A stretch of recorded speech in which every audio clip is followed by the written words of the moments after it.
Видеонун ылдыйындагы колду басып, жана каналыбыздагы эң туура жазылуучуларыбыздын катарына кошулуп, подписаться деген кызыл жазууну басып, жанындагы коңгурочону да басып коюңуздар.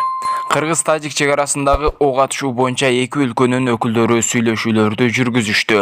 Президенттин Баткен облусундагы ыйгарым укуктуу өкүлү Абдикарим Алимбаев, Баткен багыты боюнча чек ара өкүлү полковник Кыялбек Төлөнбаев жана укук коргоо жана күч структураларынын жетекчилери менен биргеликте Тажикстандын Согди облусунун губернатору Раджаббай Ахмадзода. Алар чек ара жана укук коргоо органдарынын өкүлдөрү менен жолугушту. Тараптар төмөнкүдөй келишимдерге жетишти. Ок атууну толугу менен токтотуу, эки тараптын чек арага тартылган кошумча күч жана каражаттары мурдагы жайгашкан жерлерине алып кетүү, Баткен-Исфана жолун ачуу, чыр-чатактардын күчөп кетпөсүн алдын алып, чектеш аймактарда Кыргыз өлкөсү менен Тажикстандын укук коргоо органдарынын кызматкерлери биргеликте кайгуул уюштуруу. Эки өлкөнүн делегациялары чыр-чатак орун алган 4 көчө жерине барышты. Баткен-Исфана унаа жолунда эч кандай тоскоолдуксуз каттамдар жүргүзүлүүдө, дешти мамлекет чек ара кызматынан. Белгилей кетсек, 27 январда Тажикстандын аскерлери Ош-Исфана жолун тосуп алгандыгы кабарланган. Чек ара кызматынан 4 көчөдө абал чыңалууда экенин билдирип, Тажикстан тарап миномет жана гранатометторду колдонуп жатканын билдирди.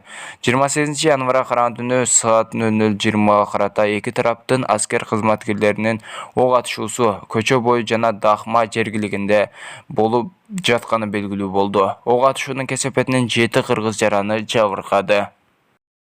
Баткен облусунун Кыргыз-Тажик чек арасындагы ок атышуудан улам жергиликтүү тургундар коопсуз жайларга чыгарылды. Өзгөчө кырдаалдар министрлигинин маалыматына ылайык, эвакуациялангандардын саны 1470ти түздү. Өзгөчө кырдаалдар министрлигинин Ош жана Жалал Абад облустары боюнча бөлүмдөрү күчөтүлгөн тартипте иштеп, бардык иштер өзгөчө кырдаал режиминде жүргүзүлүүдө. Чатырлар, ысык тамак жана ичүүчү суу, медициналык жардам жана эвакуациялоо үчүн транспорттун саны жетиштүү. Баткен шаарында эвакуацияланган калк үчүн 600 кишиге ылайыкташкан 6 убактылуу жай ачылды. Жалпы 1470 жергиликтүү тургун эвакуацияланып, анын 1200-ü тааныштары жана туугандарынын үйүнө жайгаштырылды. Калктын бир бөлүгү Маргун, Рават айылдарына жана Баткен шаарына көчүрүлдү. Убактылуу жайгаштыруу борборлоруна 270 адам жайгаштырылып, анын 104-ü аялдар, 10-у эркектер жана 147-си балдар. Эвакуациялангандардын бардыгы керектүү нерселер менен камсыздалды. Медицина кызматкерлери убактылуу жайгаштыруу пункттарында тынымсыз көзөмөл жүргүзүүдө. Баткен облустук ооруканасында 24 саат бою иштеп, керектүү адистер жана дары-дармектер менен камсыздалган. Калкты эвакуациялоо үчүн 23 техника, КАМАЗ, куткаруучу унаалар жана спринтер тартылган дешет мекемеден.